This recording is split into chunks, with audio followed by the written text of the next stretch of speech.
क़यामत से पहले एक जमाना ऐसा भी आएगा कि पूरी दुनिया में कुफर फैल जाएगा। दुनिया की पूरी जमीन जुल्म और सरकशी से भर जाएगी। इस्लाम हरमीन शरीफीन की तरफ पूरा सिमट जाएगा और औलिया और अब्दाल वहाँ हिजरत कर जाएंगे। फिर सैयदना बीबी फातिमा तुज़हरा की औलाद से एक ऐसा शख्स पैदा होगा जो जमीन को अदलो इंसाफ से भर देगा और यही तमाम रोए जमीन पर हुकूमत करने वाले इस दुनिया के 5वें बादशाह होंगे, जिन्हें हजरत इमाम मेहदी के नाम से जाना जाता है, जिसे इमाम मेहदी कहा जाता है। दोस्तों, रसूलुल्लाह सल्लल्लाहु अलैहि वसल्लम ने फरमाया, दुनिया खत्म ना होगी हत्ता कि अरब का एक शहंशाह बादशाह बनेगा जो मुझसे या फिर मेरे घर वालों से होगा और उसका नाम मेरे नाम के मुआकिफ और उसके बाबा जान का नाम मेरे वालिद के नाम के मुआकिफ होगा और वो इस जमीन को अदल इंसाफ से भर देगा जैसे वो जुल्म और ज़्यादतियों से भरी थी। दोस्तों, हजरत सैयदना इमाम मेहदी रज़ी अल्लाह अन्हा का नाम मोहम्मद और आपके वालिद का नाम अब्दुल्ला होगा। जैसा कि हदीस पाक में इशारा है, हदीस पाक की रोशनी से ये बात वाज़िह तौर पर साबित और मालूम हुई है कि इमाम मेहदी अभी पैदा नहीं हुए बल्कि पैदा होंगे। नेज़ उनके वालिद का नाम अब्दुल्ला होगा, ना कि इमाम हसन अस्करी। इमाम मेहदी वालिद की तरफ से हसनी सैयद होंगे और वालदा की तरफ उस साइड से हुसैनी। आपके उसूल यानी माँ, दादी, नानी वगैरह ऊपर तक में कोई वालदा हजरत अब्बास की औलाद से होंगे, लिहाजा आप हसनी भी होंगे, हुसैनी भी और अब्बास ही भी। इसमें उन लोगों का रद्द है जो कहते हैं कि मोहम्मद इब्ने हसन अस्करी इमाम मेहदी हैं, वो गार में छुपे हुए हैं क्योंकि वो हुसैनी सैयद हैं और हसनी नहीं। दोस्तों, बताया जाता है कि हजरत इमाम मेहदी इखलाक व आदात और आदाब में हमारे प्यारे पाक नबी सल्लल्लाहु अलैहि वसल्लम की तरह होंगे, मगर वो शक्ल सूरत में हजरत मोहम्मद के पूरे मुशाबा ना होंगे। बस कुछ बातों में नबी पाक ही के हम शक्ल होंगे। जैसा कि हदीस पाक में है, रसूलुल्लाह सल्लल्लाहु अलैहि वसल्लम ने अपनी जुबानी फरमाया है कि महदी मुझसे है, चौड़ी पेशानी वाले और ऊंची नाक वाले, 7 साल तक सल्तनत फरमाएंगे। दोस्तों, इसकी शरह में मुफ्ती अहमद यार खान नईमी रहमतुल्लाह अलैह फरमाते हैं, हुजूर पाक की जीती जागती तस्वीर होंगे। चौड़ी पेशानी और ऊंची नाक शरीफ, ये दोनों सिफतें हमारे प्यारे नबी पाक सल्लल्लाहु अलैहि वसल्लम की हैं और इमाम मेहदी के ज़हूर माह रमजान में अब्दाल कबा शरीफ के तवाफ में मशगूल होंगे और वहाँ सब औलिया हजरत मेहदी को पहचान कर उनसे बियत की दरख्वास्त करेंगे। आप रज़ी अल्लाह तआला अन्हा इनकार फरमाएंगे और फिर गैब से एक निदा आवाज आएगी, हाजा खलीफतुल्लाहिल महदी फस्मऊ लहू व अतीऊहु। ये अल्लाह ताला के खलीफा मेहदी हैं, इनके हुक्म सुनो और अतात करो। लोग आपके दस्ते मुबारक पर बैयत करेंगे, वहाँ से आप मुसलमानों को लेकर शाम तशरीफ ले जाएंगे। आपका जमाना बहुत बड़ी खैर और बरकत का होगा और जमीन अदल इंसाफ से पूरी की पूरी भर जाएगी। दोस्तों, कहानी यहाँ पर ही खत्म नहीं होती। बताया जाता है कि हजरत अब्दुल्ला इब्ने उमर से रवायत है कि रसूल पाक हजरत मोहम्मद ने इरशाद फरमाया कि इमाम मेहदी तशरीफ लाएंगे और उनके सर पर अमाम होगा। एक मुनादी ये आवाज बुलंद करते हुए आएगा कि ये मेहदी हैं, अल्लाह के हाथ से खलीफा हैं, लिहाजा तुम इनकी पैरवी करो और ये जो कुछ कहें उन्हें मानो। दोस्तों, ज़हूर इमाम मेहदी के बारे में एक शरह के साथ मुलाक़िता फरमाइए कि एक खलीफा की वफात के वक्त इख्तिलाफ होगा और उसका नाम मालूम नहीं, मगर ये आखिरी खलीफा होगा जिसके बाद हजरत इमाम मेहदी खलीफा होंगे।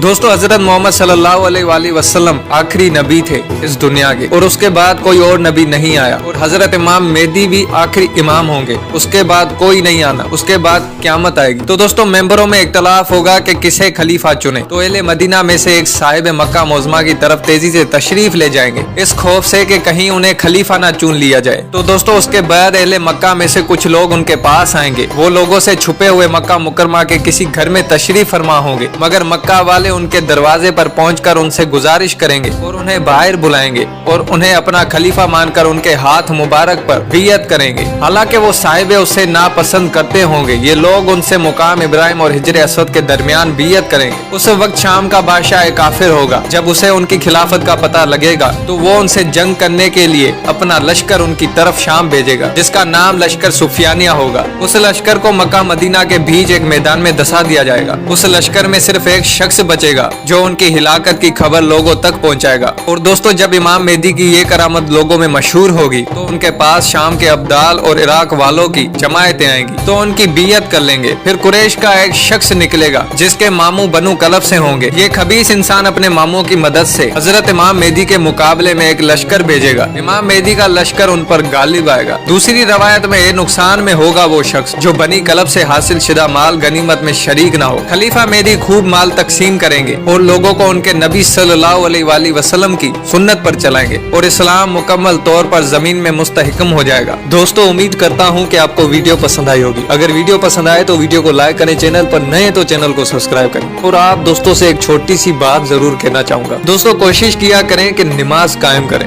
नमाज पढ़ा करें, और कोशिश ये भी किया करें कि कुरान की तिलावत करें, और कुरान की तिलावत करने के साथ उसकी माना भी पढ़ें, उसको समझें कि कुरान क्या कहना चाहता है, आखिर इस चीज को क्यों भेजा गया इस दुनिया में, हुजूर पाक सल्लल्लाहु अलैहि वसल्लम के ऊपर इसको क्यों नाजिल किया गया। दोस्तों कुरान को पढ़ा करें, कुरान को जितना हो सके समझा करें। खुदा की कसम अगर आप एक बार कुरान को समझ गए और उस पर अमल कर गए तो आपकी दुनिया व आखिरत जन्नत बन जाएगी।